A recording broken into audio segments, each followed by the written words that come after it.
magic, isn't it? Good morning, and welcome to everyone. Those of you who are with us here in the sanctuary, and those of you who are joining us from home. Whoever you are, whomever you love, however you identify, whatever yearning for hope brings you here today, we are happy to be together. I am Mary Alm, your worship associate. I'm a cisgender female identified as white. I'm an elder who was once short, but am now shorter. Was slender, but now not so much. And my hair is very short, straight, kind of like me, and gray. With me in the chancel this morning is our lead minister, Reverend Audette. Paul Moore and Daron Douglas are providing our music today. And Simon Jacobs, as usual, is handling tech. We're very grateful to everyone who lends a helping hand on Sundays, from our ushers and greeters, our coffee and cleanup mavens, and all who keep this place humming. And now, take a breath. Silence your devices and prepare yourself for this nurturing hour together.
Good morning. So I'm going to invite Zaylee up to help light the chalice today.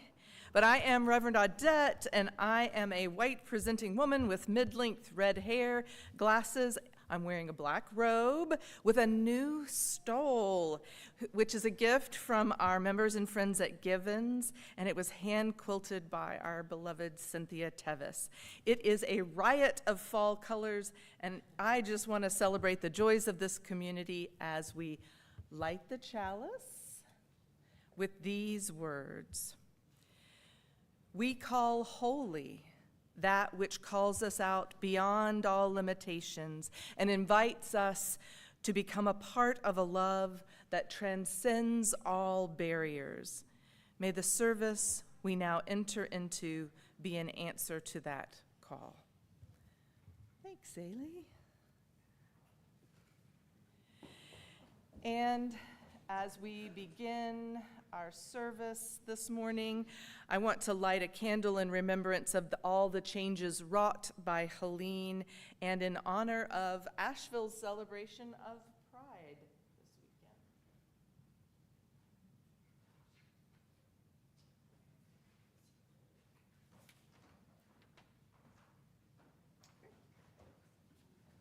So we're going to sing it in together. That's what we're doing next. The smallest thing can throw us off. We're going to sing hymn number 23, Bring Many Names. If you happen to be using the hymnals, we're singing hymns 1, 5, and 6 only, but it's all up here too as well. So please rise as you're willing and able to do so. We'll sing together.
So this morning, we're going to be thinking about a really, really big idea.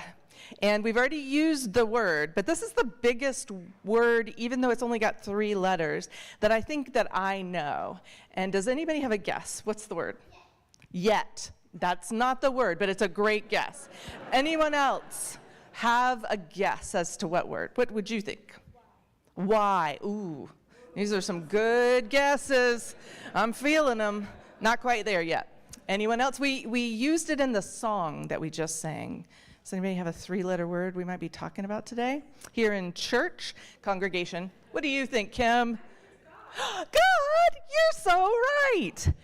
But think about, everybody take a moment to think in your mind. I want you to see a picture of God.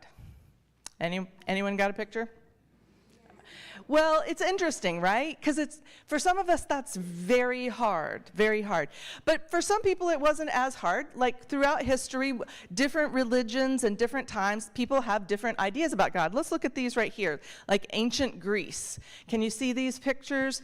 They had a whole bunch of gods, plural, right? They had some that looked like women and some that looked like men and some that were in the sky and some that were in the water.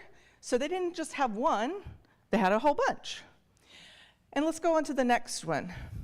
In Zoroastrianism, there's only one idea of God, and it's practiced, and it's interesting because you'll see here, when children are around the age of 7, that's when they get celebrated so that they can start thinking and working on their ideas of God. So like in religions, they also have ceremonies that sort of bridge from one age to another. Let's look at a different religion. Yeah, in Aztec and Inca beliefs, you'll see here, look at these ideas of gods, right? They don't look like people anymore. This one is, Quetzalcoatl is looked at as a plumed serpent, and this is a different form of serpent whose name I'm not going to try to pronounce. Right? And so Not always are, when people put a picture in their mind of what they think a god or gods are like, they don't always have a person in mind. And let's look next to the Aborigine and Maori beliefs. You'll see again, I thought this was a very interesting picture, right? What does that look like to you? This one on the stone. Does it look familiar for something else? Alien, right? We sometimes draw pictures. What do you think? A mushroom with a face, right? Exactly. And you might not think of it as a person, right? And then they have these other serpents. And so let's go to the last one, I think. Yeah. And so in Hinduism, it's really interesting, right? Because technically, there's one idea of what godness is. They call it Brahman. But in order to understand that idea that doesn't really have a picture and it's the biggest idea, they say you have to get to know these other gods, the ones that are closer to us, but they don't always, some of them look a little more like people. Like over here, Indra looks like a person but has extra arms. But Hanuman doesn't look like a person, neither does Ganesh, who, although the body is very much like a person's body, has what kind of head does Ganesh have? An elephant, right? So I thought we would start with that just because when people use this 3-letter word, there's just so many stories and ideas and pictures and lack of pictures that come up. And that makes it important to talk together about that word, right? Because if I just say the word God to you, you may have no idea what I'm talking about, right?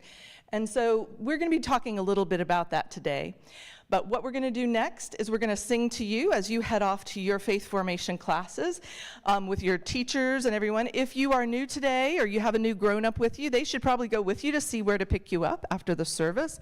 And we'll be thinking of you as you go.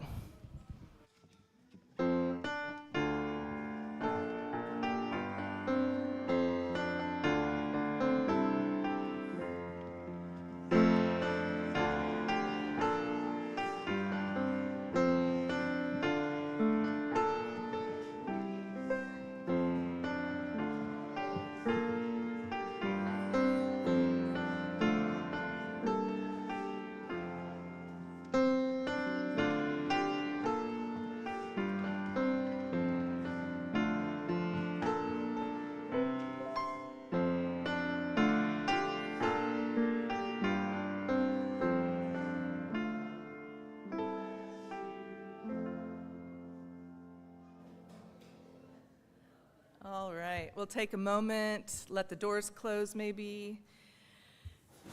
And I'll invite you, each service has times of laughter and uplift. It also has times of centering and settling. This is a time of centering and settling. I invite you into a spirit of prayer, reflection, or meditation, whatever speaks most to you. Every prayer is an ode to love. Even quiet desperation speaks to our longing for some connection, some way to save or be saved. Our thirst for life is a love song, and every embrace part and parcel of its melody. Let us pay attention to the song we are singing. Let us offer our own distinct refrain into the choir universal and be in harmony with all living beings. This morning, let us be attuned to what we may learn about our own hearts, what we may give, what we may be called to be a part of. May joy and gratitude flower within us, calling us into deeper waters of the Spirit. And may we hold the names of those we love, those to whom we owe our lives, and those we remember in this time together. We breathe together in peace. We breathe out love for all that is. And I want to invite us into saying together, Om. We're going to hold this Om for a few minutes so some voices will come in and out. Om.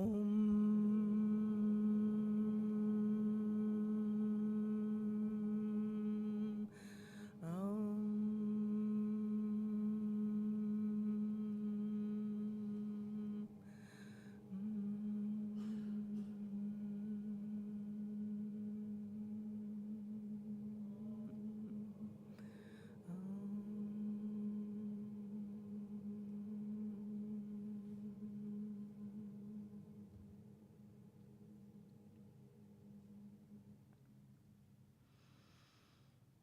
And so our hearts are together.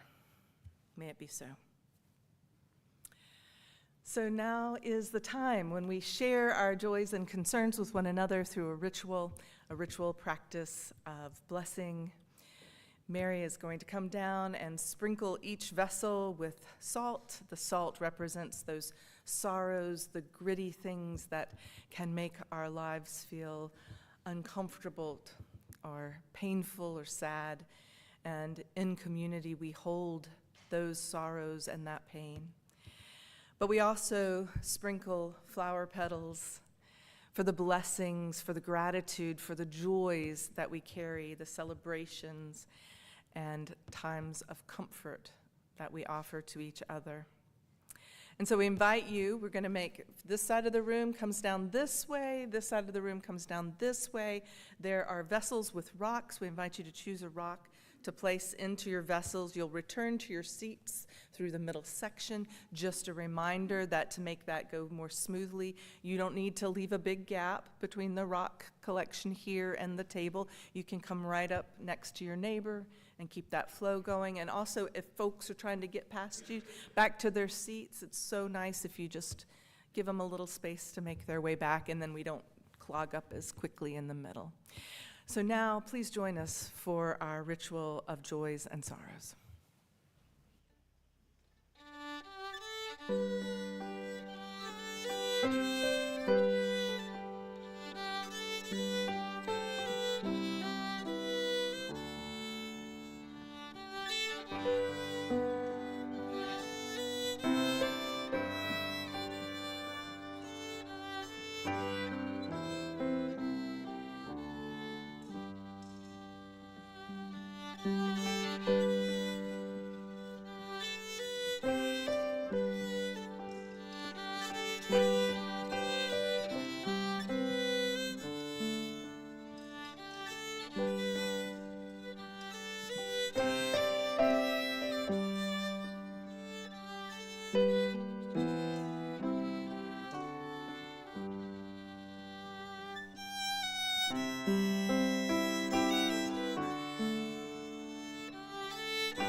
To the vessels, Mary will place 2 additional stones, one for joy, one for sorrow. This represents those folks in our community who are present in our hearts, but not present with us in the sanctuary this morning, because whether gathered or apart, we are one community.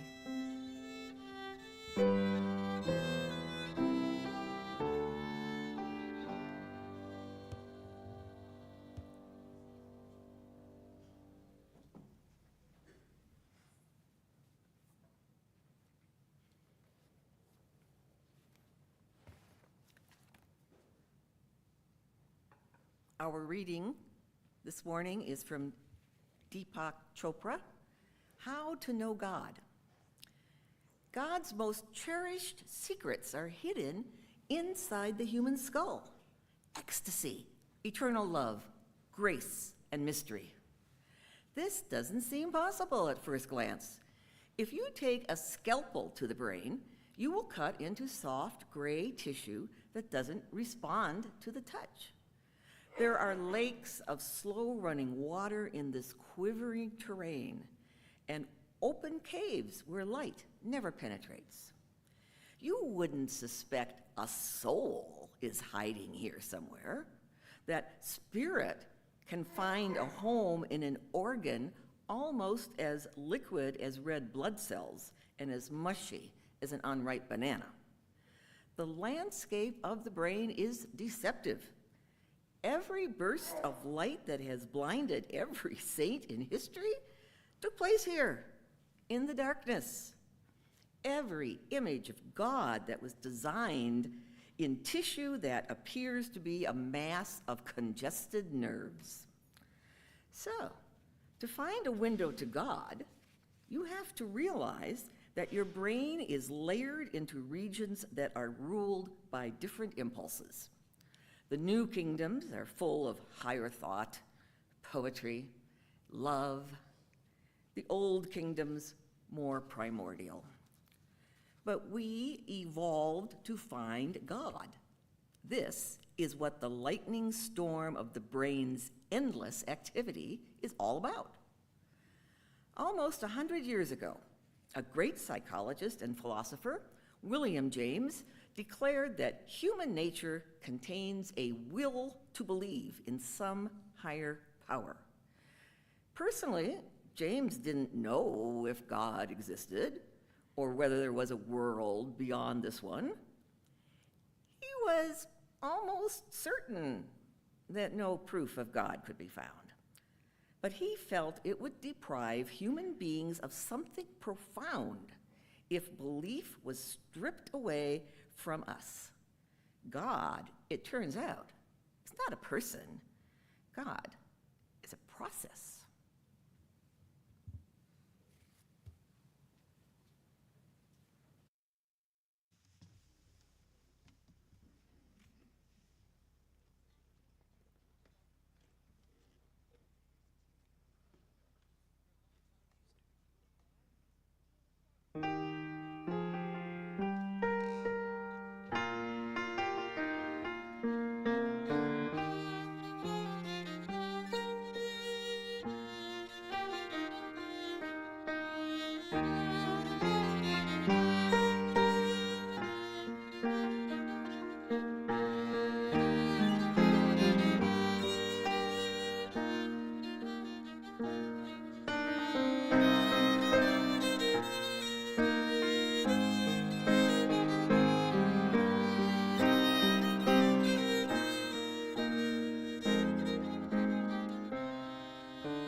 In the beginning was the Word, and the Word was with God, and the Word was God.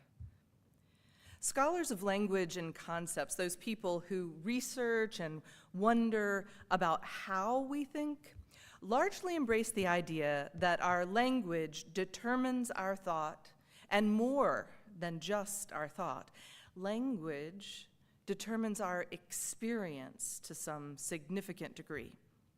The words that we have to express the concrete and the abstract objects of our reality critically impact what we can conceive of and what we can experience. The most familiar proponents of this idea are Edward Sapir and his pupil Benjamin Lee Whorf. And Whorf wrote, "We dissect nature along lines laid down by our native languages. The categories and types that we isolate from the world of phenomena, we do not find there because they stare every observer in the face. On the contrary, the world is presented in a kaleidoscope flux of impressions, which has to be organized by our minds. And this means largely by the linguistic systems in our minds. We cut nature up, we organize it into concepts, and we ascribe significances as we do, largely because we are parties to an agreement that holds throughout our speech community and is codified in the patterns of our language. The agreement, of course, is an implicit and unstated one, but its terms are absolutely obligatory.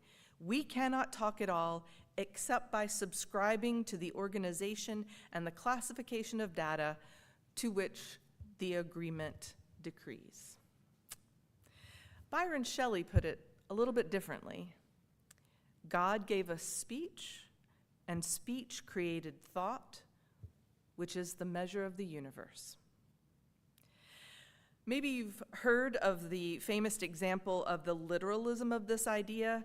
Once upon a time, it was sort of like everywhere as, oh, the Eskimo have 54 words. We don't use either of these. First of all, it's the Inuit, and they only have 32 words for snow and ice. In English, we would actually have a great deal of difficulty expressing or even perceiving the distinctions that the Inuit do in their experience of snow and ice, which they encounter so much more frequently.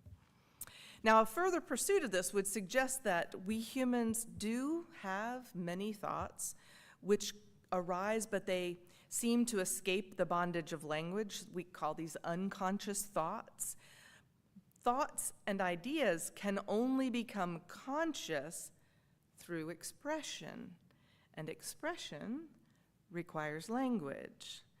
So if you think about it, some artists are able to be expressive without specifically using language, music, for example, but the translatability, the agreements that we might have about their ideas is impossible to determine without language, which puts us right back into that language box. So the point here is the language that we use and the way we use it is extremely relevant. It shapes our thoughts. It affects our perceptions of the world. We filter all our experiences and our ideas through the skein of our particular language or languages, and therefore we need to be attentive to our use of language. Perhaps more than ever now, when it's clear that we're losing the richness and the variety of our languages. The decrease in the average working vocabulary of an English-speaking 14-year-old, and this was from about 10 years ago, over the last 50 years is 10,000 words. And with the rise of social media and the impacts of an international pandemic, that's magnified, and it touches all of us, I might add, right? Especially as we move to more image-based systems.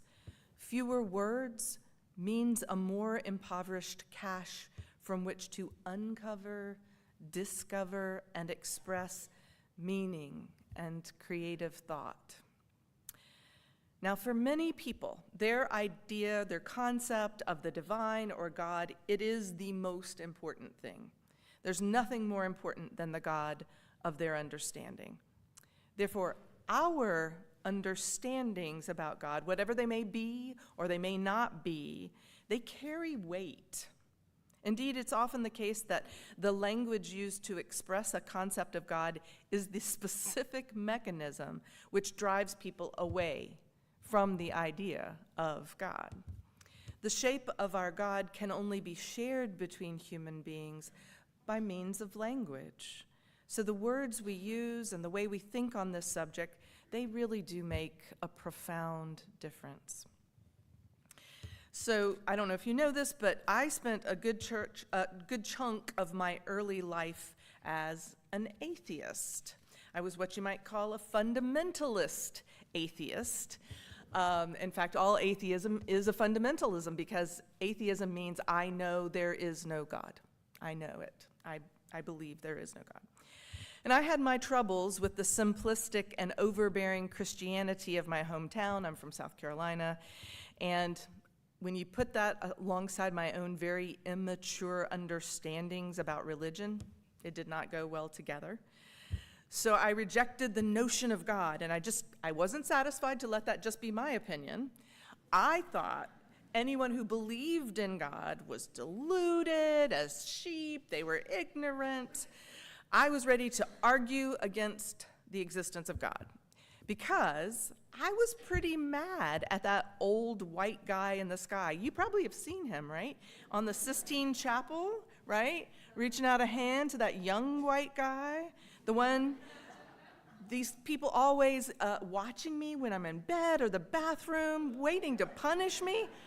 I was not down with this at all. So I became an atheist.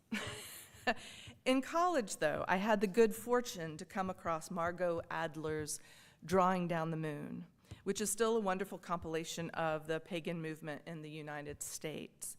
I began reading some about Wicca, about this religion where God was female, and not just that. She wasn't somewhere else out there. She was right here. Listen to these words of the goddess. For if that which you seek you find not within yourself, you will never find it without.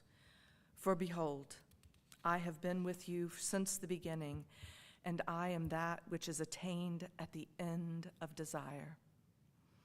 There was this place where being female meant that I was created in a divine image, where my sexuality and my power were implicitly a part of my being and celebrated, where I could be a religious leader, indeed, where I might have an advantage, a spiritual affirmative action, you might say.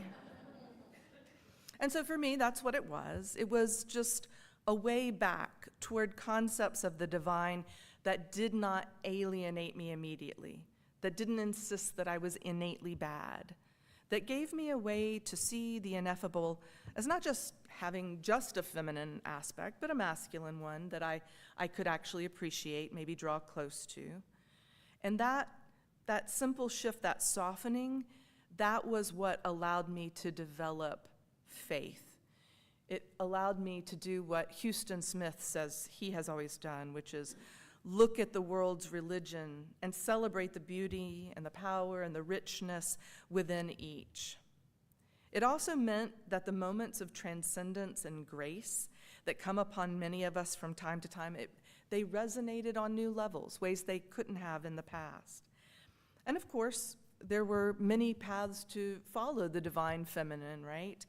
Some see her in Thea or Kali, or even in Sophia, which is that spirit of wisdom of God in the Christian tradition. That feminine face of the divine is never absent. It's only hidden in some cultures. So instead of a male god, I had a female one now. But we should be careful how we dress our gods. Just as I outgrew my idea of a God as an old white guy in the sky, I also became unsatisfied with identifying the divine with any anthropomorphic construction, right? I didn't like it at all. As humans, our genders are not binary, and we are chock full of behaviors, foolish notions, obscene practices that represent the very worst of us. Anthropomorphizing God can lead us down this terrible trail quite quickly. So enter panentheism. Panentheism is superficially explained by its Greek roots, pan meaning everything, en meaning in, and theos meaning God. The religious scholar Marcus Borg puts it this way: God is more than everything, thus transcendent, and yet everything is in God, thus God is immanent. For panentheism, God is right here, even as God is more than right here. Panentheism is very different from pantheism, with which it is often confused. Pantheism lacks that extra syllable n, which makes all the difference. See how language is working with us here, right? Pantheism, without the n, identifies the universe with God. God and the universe are coextensive. Literally, everything is God, and that's it. But panentheism affirms both transcendence, which is God's otherness and moreness, something beyond, and immanence, God's presence here or within. God is not to be identified, this is still Borg, as the sum total of things. Rather, God is more even as God is present. And for this concept, God is not a supernatural being separate from the universe. Rather, God, or the sacred or spirit, is a non-material layer or level or dimension of reality all around us. And of course, the process theologians say, God is a process. To me, I expand when I experience the nearness of God, when I see God in the people around me that I encounter. This is the meaning of the word namaste. The divine in me bows to the divine in you. Or when I experience the full range of human experience, both those things that I call good, those things that I call bad, God might be near me in all of it. I also think that conceiving of God as something much more than that which I can know or understand seems to me to be necessary. I also think it's inexpressibly comforting. There are those who believe that a religion that comforts is actually a sign of weakness somehow. I disagree. I believe the point of making up religions, and yes, I believe that humans, we make up our religions, is to comfort, is to encourage, is to connect to that greater something process that is beyond any individual. I believe that in pursuit of our religious understandings, we are often able to connect somehow a feeling state with that transcendent moreness of God. We might call it the Holy Spirit. And I also suffer with the knowledge that we frequently fall into the traps of our worst fear-based human traits, right? When I was gathering research materials originally for this sermon, I happened to see this book, and the title of it was, When Bad Christians Happen to Good People. Yeah, okay. But the title could have just as easily been When Bad Baha'i or Bad Yogis or Bad Buddhists Happen to Good People, right? Because no religion has ever had a monopoly on human perfection. Still, the thing is that we know this business of religion brings out not just the best, but too often the very worst in all of us. Which leads me round at last to the beginning. Given the potential for the marvelous wonder and the utter transformation that is possible through religion, religious ideas, spiritual growth, as well as the potential for pain and suffering and alienation and othering, we really should pay attention to how we talk about the divine. To the degree that we anthropomorphize the divine, we have to be attendant to the manner we do so. What images and which beloveds are left out of our notions? Because there is real power in words. There's real value in the variety of ways human beings can know things, can express things, can experience things. To live religion is to be a part of a creative dance that is intended to expand our love, open our capacity to connect with each other.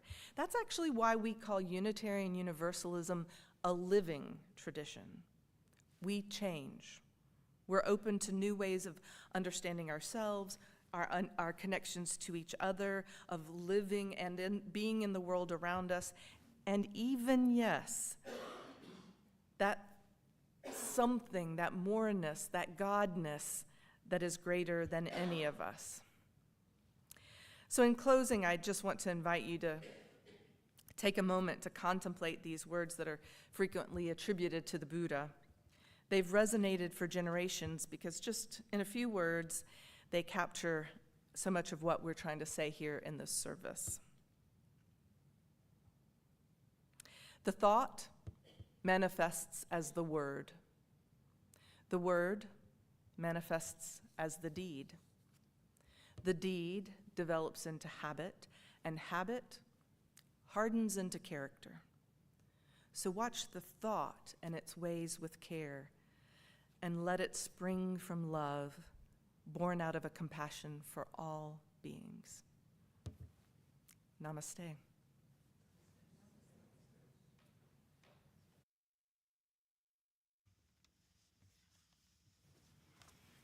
And now, please rise as you are willing and able to join in singing hymn number 2, verses 1 and 2. In the gray hymnal, or the words are always on the screen. Hymn number 20, Be Thou My Vision.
We now move on to the work of the congregation.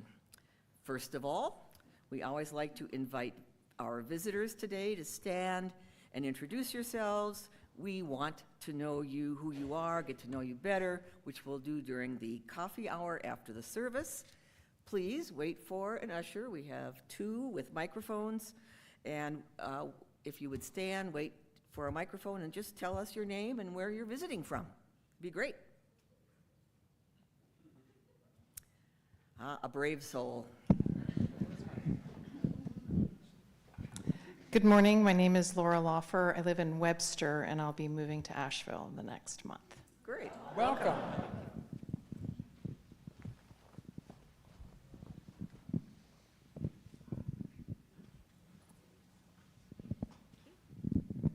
Good morning. I'm Christine Magnarella Ray, with my husband David Ray, and we were former Ashevilleans and now transitioning from Charleston up to Blowing Rock, North Carolina. Welcome, welcome. Welcome back, sorta. Uh-huh.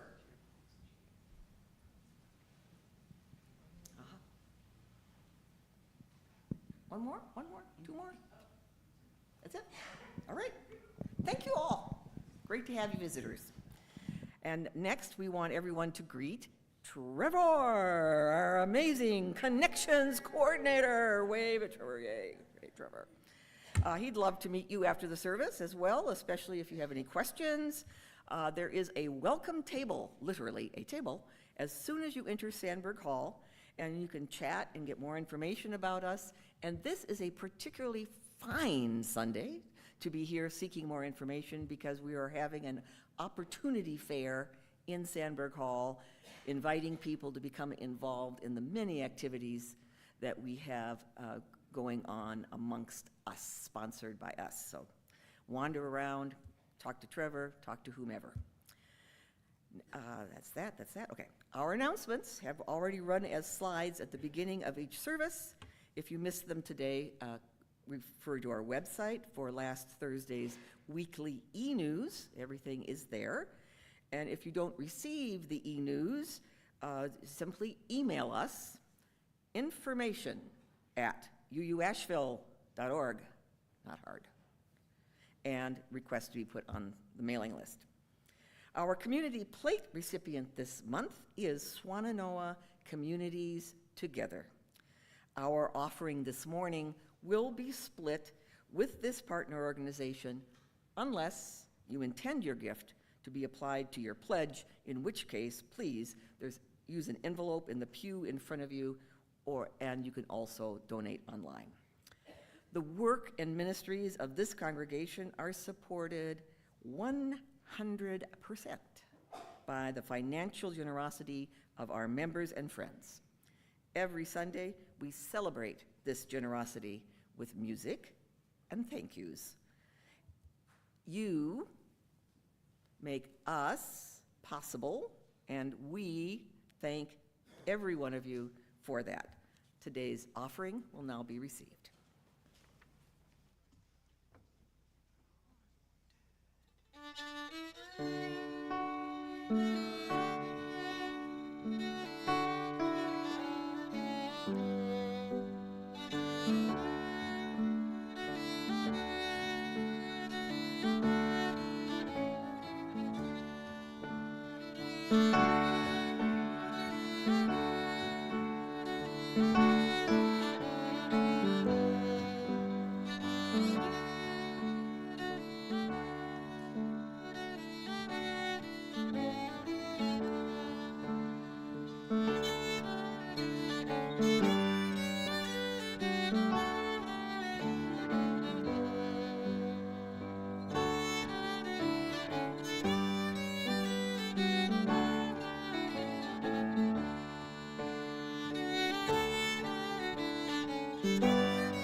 For all the gifts you have given and continue to give to this congregation, your presence, your time, wisdom, resources.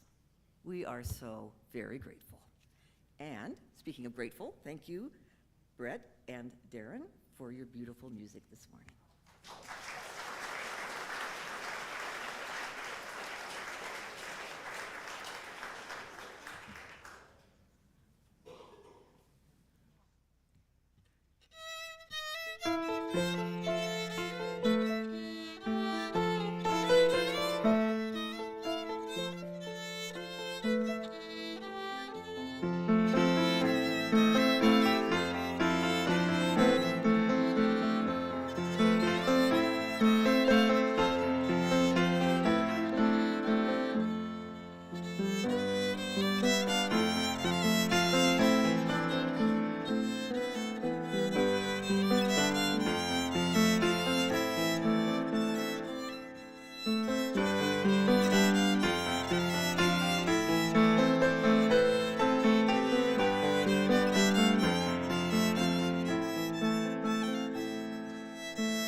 you with us today. And I have to tell you all a secret about Paul Moore. Dr. Les has said to me so many times that having Paul as a member of the congregation and willing to step in as this week, because Dr. Les has COVID at the last minute or at any time, it is a comfort that it's hard to express, although he does try to express it to me. So thank you so much, Paul. So grateful, so grateful.